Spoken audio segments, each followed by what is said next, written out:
Good afternoon. So we're going to be building on what you've just heard about smart cities, and hopefully looking a bit at the commercial, the cost analysis of, is this really worth it? I'm joined by Rick and Mikael, who are experts in this field. So first of all, let's talk a bit about the objectives of smart cities. What are we trying to achieve? We could probably talk a lot about this, so I'll try and keep it simple with a couple of examples. I think one of them, this is a subject that's been of interest to local and national governments for at least 20 years now.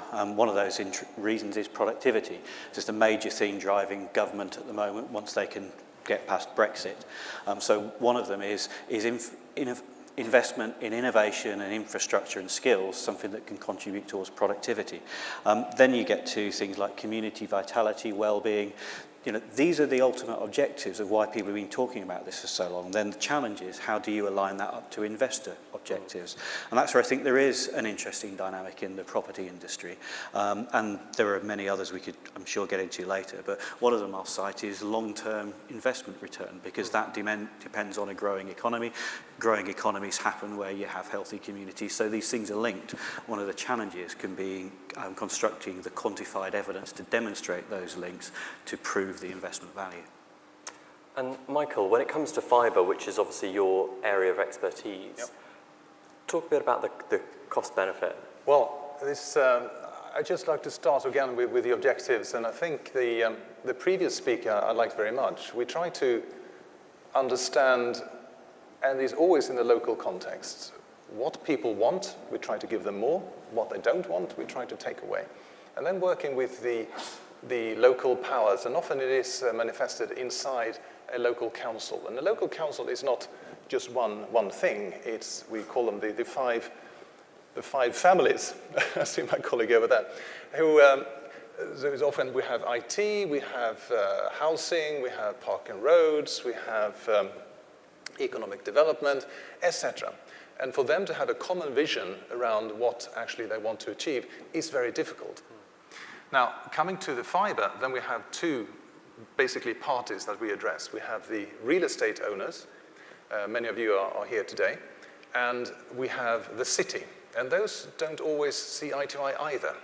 So we have to then, having convinced the city that this is something good, we also have to convince the real estate owners, the developers. And for each, there are cost benefits to be had. Often for the city, the cost benefits are softer. We talk about the objectives. They have economic, they have social, environmental, and productivity. These four come up all the time. For the real estate owner, I have to say, it's slightly more commercial. How much money do I get out of this? And in a sense, it's both more difficult and easier for us to address the real estate owner because it's a question of money. And also it's a question of maturity. So in countries that we work, we're working in 6 different countries at the moment. And I think UK is perhaps one of the most conservative countries when it comes to understanding what communication, what fibre brings to the real estate equation. And here we often hear real estate owners saying, look, it's nothing for us. BT will sort this out. I'm not interested. I can assure you, very shortly, you will be very interested because we see both the rental value and the property value and going up, as well as the ability for you as real estate owners to make money out of fibre. And how much money? Well, we see an investment in fibre infrastructure inside a multi-dwelling unit, for example, repaying itself in perhaps as little as 3 years. Then every year after that is making a profit for the real estate owner. Rick, we've heard that the UK is starting, hopefully, to wake up to the need for fibre in our buildings. But how does London, say, compare to some of the other cities that are really embracing this technology? Sweden, Singapore, Dubai? I think a lot of this is complicated by our governance structure. So we have a very fragmented structure of local government in the UK, and it has very little control over regional spending compared to other countries. So in the UK, the figure is about 17% of local spending is directed locally compared to 55% for the OECD average. So we've got quite a fragmented system. I'd actually, as well as comparing London internationally, I would compare London to the rest of the UK. It comes back to the productivity challenge again. Almost every city in the UK has below average productivity compared to London, because London's is so much higher. So one of the things, fortunately, the government's industrial strategy recognises is the importance of improving productivity in the regions, which then brings us to how do you drive that investment in the regions. I think where I would say London is ahead of those regions so far is on making those links between the investment value of connectivity and the economic value of it. We're just starting to see that become more common. I think the previous speaker mentioned the role of digital master planning. I think that's what we see as the key tool, because it can link those sectors. And one of the big tests, I think, is how far can local authorities go in incentivising not just investment in connectivity, but investment in the traditional things they do when regeneration takes place, as well as thousands of homes. We'd like a couple of new schools, please. We'd like a community centre and a library. Then what are the digital services that you can use to augment those? And I think how far you can go down that route is a real test of interest. I spent 2 hours with a developer this morning who was really keen to explore the value of doing that, because it creates social value, which creates economic value, which creates return. But I think to your previous point, those things are harder to measure, harder to predict than the financial and cost-benefit analyses. So that, for me, is a fascinating discussion. And it's really at the heart of a smart city. The technologies are great, and they'll be continuing to evolve, and all sorts of things would be possible in 2 years that aren't today. But I think really understanding those value relationships and incentives dictate what we can use them for, and that's the most interesting thing. The term smart city encompasses lots of technologies, and there's some more and some less reputable companies that are trying to say that they're part of smart cities. When you're working with developers, what kinds of technologies are we talking about? So we think they really fall into 3 categories. There's what we think of as planning and decisions, which are where you're envisaging what's possible, looking for opportunities, doing designs, trying to predict what the outcomes of those designs might be in various different ways. Then there's into design and construct, where you go into much more detail about what you're doing. You might try to manage the construction process intelligently. In my previous role, we looked at the disruption caused by construction work and how you can try and minimise that by synchronising it with work on utilities, highways, etc. And then finally into operating and maintaining, where you try and measure not just physically how a building or a place, a set of buildings are behaving, but how people are using them, what's the effect on engagement, productivity, well-being. And of course, I think my colleague Richard Reed mentioned in the previous panel discussion, and feeding that insight back into the design process. We design for these objectives at both a place and the building level. How successfully do we achieve them? And if we don't achieve them, how can we intervene to improve things? Are there any red herring technologies that you see in the industry that are being held up as part of the smart city revolution that are actually not? Well, I think it's a matter of timing. I don't know if you noticed last week, Huawei came out with a big article in the Financial Times saying 5G is overhyped. And everyone, the industry was taken by surprise. Not, for those who know. I think 5G is one of those technologies that is overhyped, unfortunately. So Wi-Fi and fibered 4G will do and continue to do the heavy lifting when it comes to mobility for a long time to come. There is a role for 5G in very dense city centers. At the very moment, Stokab, the fiber company owned by the city of Stockholm, is deploying 5G base stations, but only in the very, very city centers. And for that, they're going every 50 meters, they're going up with a fiber pair to feed these 5G base stations. But beyond the very core city centers, 5G isn't really anything that will drive anything that we foresee at the moment. So again, Wi-Fi, 4G, fiber to the 4G station, and you have a mobility that will last for a very long time. So. Are there any that have caught your eye, pitfalls or sort of quirky technologies that you think are more hype than reality at the moment? I think one of the really challenging ones is the idea that we've got all of this data, we can use it for new things. Again, I was having that discussion this morning. I think that's a topic that in my life in the IT industry I've been exploring for 20 odd years now. And one of the truisms throughout all of it is it's very rarely the organisation that first realises it has the data that figures out the way to use it. Because usually it's valuable in a new business model. And one of the things existing organisations aren't terribly good at is creating and operating new business models. It's a new investment, it's a new form of risk, it's a new form of operational management. And I think that's where it's really interesting to see how widespread it's become for traditional organisations, whether they're local authorities, banks, railway companies, retailers, to engage with the startup economy. And that then brings me back to another interesting aspect of how this plays out across the nation. One of the huge challenges anyone trying to support startups has outside London is attracting serious levels of venture capital investment.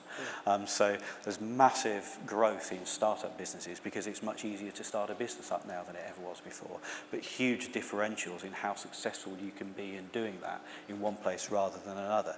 And another example, because I was just delighted to see it, of how successful you can be changing that if you really work at it, is Sunderland. So last year, when the Brexit referendum result was announced, twice in a week, the Radio 4 Today programme interviewed someone as the voice of the UK tech industry on the impact of Brexit. They chose David Dunn, the chief exec of the Sunderland Software Centre. If you think what it took to build to a point where Sunderland was chosen as the voice of the UK tech industry, I mean, that was a 12-year or so strategy of the city in choosing that connectivity, digital businesses, startups are going to be the future of our economy. And putting fibre down, connectivity is the start of that turn. Absolutely right. And there are research, if you go and search the link between connectivity and commercial success in Sweden, there are all these pieces of research show that there's a direct correlation. So in Sweden has produced in the last few years 5 unicorns, which are ventures, new startups that are valued at over $1 billion. And we have now over 300 software, even online gaming development companies employing 4,500 people that just weren't there a few years ago as a direct result of improving connectivity. There's a clear link between economic activity, and this is a new type. So it's not just that you do your old work differently or more efficiently. You're actually creating new types of jobs as a result of deploying good infrastructure.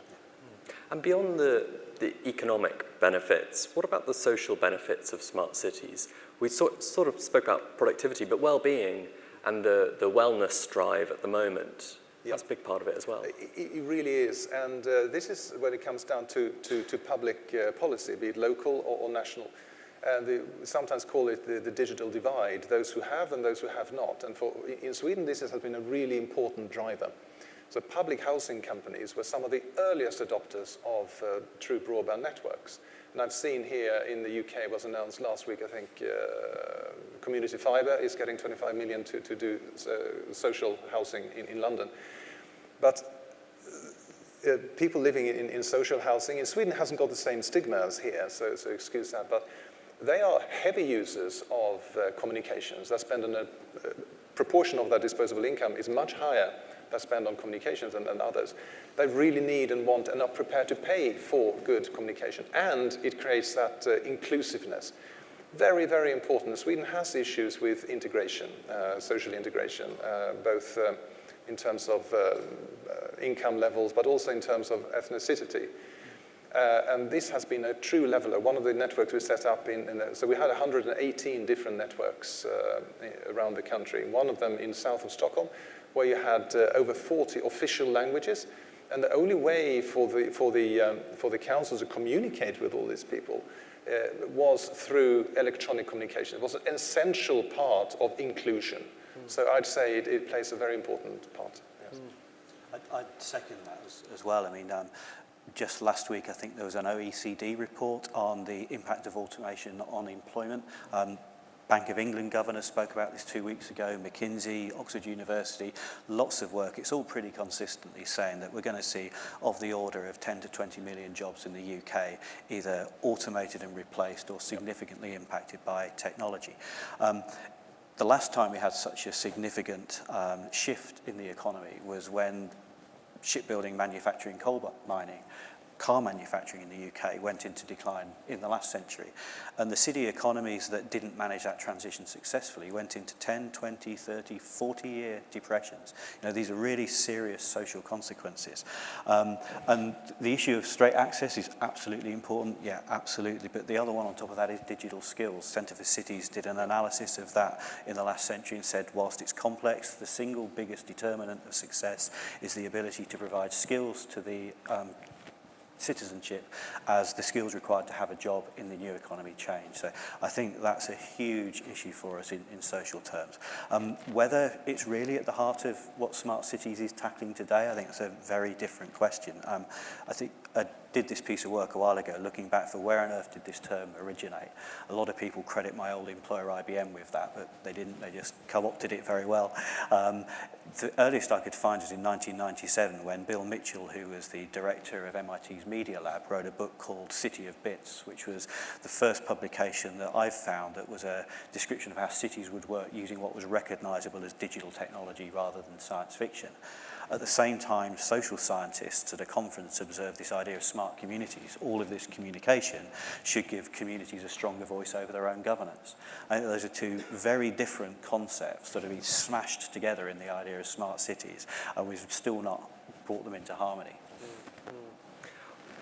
We're running short of time, but my last question for you both is, there's lots of startups here today and there's lots of technologies out there.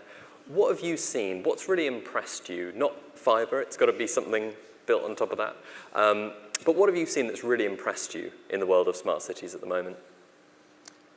So I am really impressed by some of the businesses that use what are called sharing economy platforms, sort of thing that Uber and Airbnb do, but that have a more balanced outcome, if I can put it that way. So things like Borrow Club, and someone was talking today about a platform that helps people find dog walkers, food assemblies are another. These sound like very small scale things, but actually they're financially sustainable, they're very modern, and they create connections between people that then become connections in the real world. And when we speak to developers whose objective is to build a development that creates a great community, they've done some surveys about what it's like to move into a new place, and often it's not great because nobody knows each other.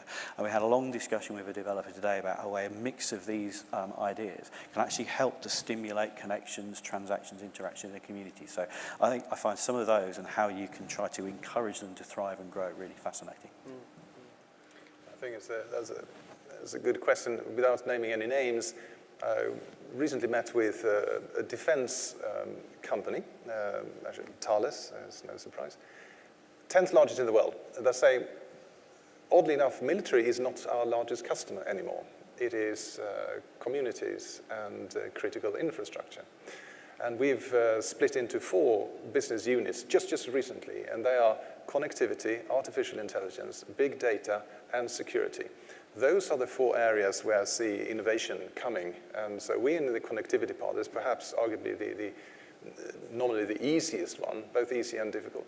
I've seen a number of really clever startups, and they are very quick off the mark to embrace both artificial intelligence and big data at the back of infrastructure. So I think the combination of collecting the information, transporting it, but making sense of all this data that is now streaming through our communication systems, that's where I think the really exciting things will come.